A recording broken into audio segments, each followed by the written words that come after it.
Hello, welcome to Airsoft Pro Tips. Welcome to a new thing I'm going to be calling Gun Talk. The idea being that I'm going to give you some thoughts on the guns that I own. I wouldn't call it a review as such. The idea is less critiquing the gun and more to give you an idea of the kind of issues or things I find good about them, things I find bad about them, maybe help you make your own decisions when you come to purchase. So, to start off, we've got a bit of a 2-for-1. We have got the good old Armalite M15A4 and we've got the G&G GR16R5. I will put those in the links in the descriptions because I don't know quite how the audio is going to come out, but we will get to that when we come to it. So why is it 2-for-1? Because these two guns are currently mixed up. Why?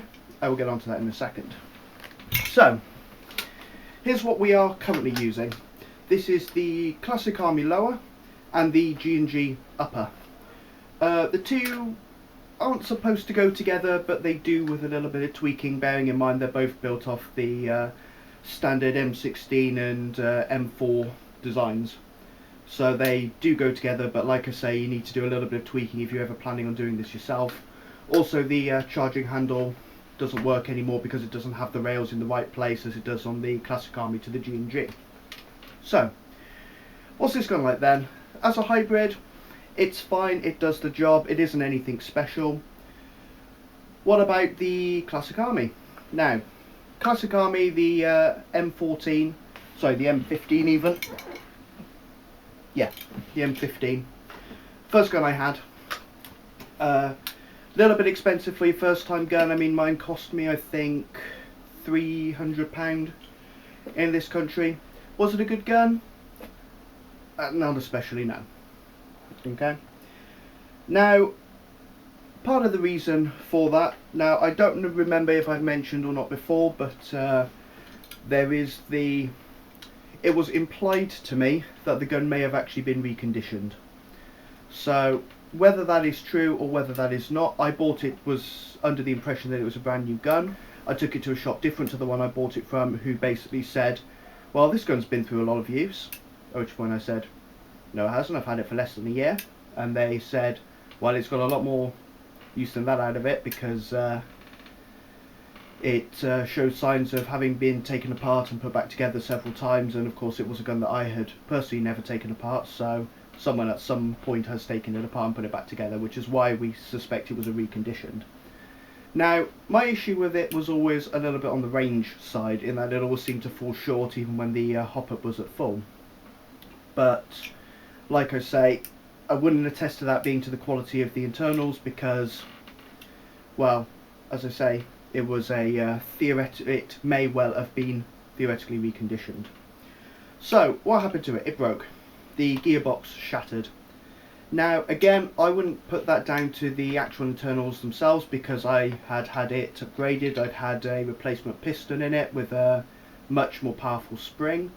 It also had a metal piston head as opposed to the standard polycarbonate one, so it was hitting with a little bit more force and various other little modifications. I'd had some new gears put into it. I'd had bushings replaced with run faster ones and all kinds of little changes, but either way, the gearbox shattered.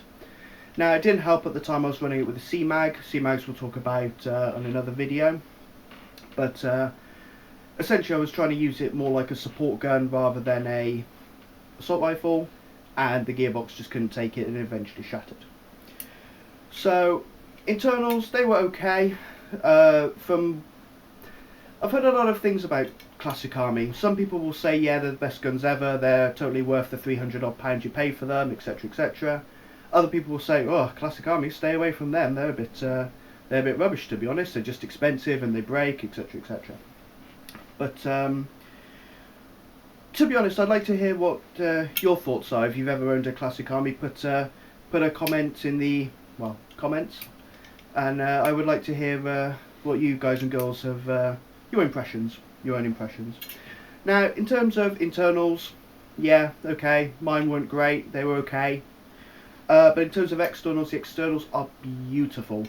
They are some of the best externals I've ever seen on a gun. Everything was absolutely solid, everything feels really nice, everything went together really well, nothing came loose, nothing wobbled. Beautifully built guns, at least from the external perspective. So, that was the Classic Army. This is the part of the lower, and I'll get onto that in a second. So, what about the G&G then? So, this upper is all part of the Classic Army, and like I say, everything goes together nicely. There's a little bit of wobble on the front riz, but that's only because of use. It didn't wobble when I first got it. Everything else is pretty solid. It comes with the old screw thread, so anyone who sees any of my older videos will know that you can stick silencers and various other bits and pieces on there, because I have shown those in previous videos. You'll probably see this one quite a lot in some of the older videos that we've done. And the stock on this gun is also from the Classic Army. Now, to fit it onto the G&G lower, we had to cut bits off, and I had to do a little bit of alteration work on it, but it was well worth it because it is actually a much nicer stock than the one that came on the original G&G. So, let's talk about the original G&G. This was the lower, and this right here was the upper. Now, by comparison, this was a M16 kind of design, but it was the full length one, but with the riz rail rather than the standard plastic handguard that was normally on the normally. So, build wise, I always didn't think it was quite as good. It definitely doesn't feel quite as nice in the hand. It doesn't have as much weight to it. It's got a lot of I believe it's aluminium or a kind of pot metal that they use for a lot of the riz rails and stuff, rather than other things, but that's absolutely fine. A lot of airsoft guns do, but it's a little bit more noticeable than this because of the cheaper paint. But I will reiterate that this is one of the quite old ones. I mean, I don't think they do these anymore, and I don't think they've actually made these for years. They make lots of other guns now, but we'll talk about a few more G&G guns later on in some of the other videos. But so in terms of build quality, it wasn't quite as nice as the Classic Army. It was about the same kind of price, but it was a significantly larger gun, so it was okay. It was okay. So the lowers then. Well, the lowers and the gearbox, nothing has ever been altered. So from the first time I got it till today, the lowers are still running. But the problem with the full length one was the length. It was a little bit long. It was quite difficult to get in, get around corners, especially when you're talking in about CQB.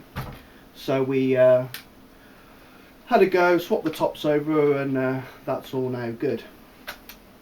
So what about the stock then? I mentioned the stock earlier. Now, the stock on the Classic Army one is a solid one part. Incidentally, I've just mentioned that I don't think they're making these G&G M16s anymore, but they are still making the Classic Army M15s if you wanted to, if you were considering picking one of those up. Oh, I will point out as well that I mentioned at the beginning of the video that it was an Armalite M16, not a Colt. Sorry, it's an Armalite M15, not a Colt M4, Colt M16. That is because these are produced in real steel terms, i.e. the real deal gun industry. Armalite make M16s or M4s under license from Colt, and in that they've bought the rights to them, so they produce them under their own brand, which is Armalite. So Classic Army got the rights to produce the Armalite version of the Colt M4 or Armalite M15. So, like I say, this one. On the old Armalite, the stock is solid, one part plastic. On the G&G, it was two parts, and then it was attached together at the front and the back by the butt plate. And as such, it was always a little bit wobbly. Sometimes you would have to screw it in more to make sure it didn't come loose, because it would come loose occasionally because it had more flex in it. And this is just such a nice stock. We made the necessary modifications to put it on rather than leaving it as standard. Now, make of that what you will. Nothing wrong with the old G&G gun. It served its purpose. It's still working now in terms of the lowers. I've never had any issues with it. But like I say, I did have a couple of issues with the Classic Army, but then I was being a little bit, I was doing a lot more with it than maybe you were supposed to. So a couple of other little things.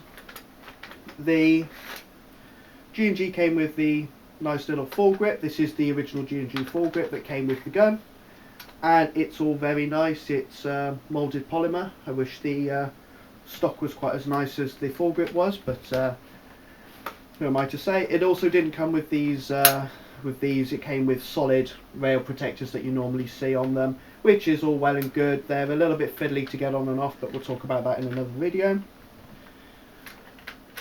Now, the long G&G came with this little tiny notch sight. So it's quite nice. It gets out the way. It leaves most of the rest of your rail free in case you wanted to mount a optic on there. But then the Classic Army came with a full hand grip. I don't actually have that one to hand, else I would show you, but I think it's away somewhere, so I'd have to dig that out, and I can't be bothered to do that right now. But you can take my word for that, that's how it was. Actually, saying that, I will try and splice in a picture now of the two of them together back before all the alterations happened and before they were taken apart and everything else. So finally, last little thing. Yeah, just a standard, fairly standard airsoft M16 mag. So these are the kind that are on most guns. They're not some of the weird Systema ones or anything else. These are Classic Army mags, but they also fit the G&G one that came with the G&G, and they also fit one of the other M16 mags that came with one of the other guns I've got that use M16 mags. So standard mags. These are the kind that are very, very common. These are the ones that you can pick up for dirt cheap in big packs of like 10 and 12 and all that kind of thing. It came with a high cap. I use these mid caps, but I've spoken about that before. But yeah, so that's those. I will see you next time, and we'll do some more gun talk.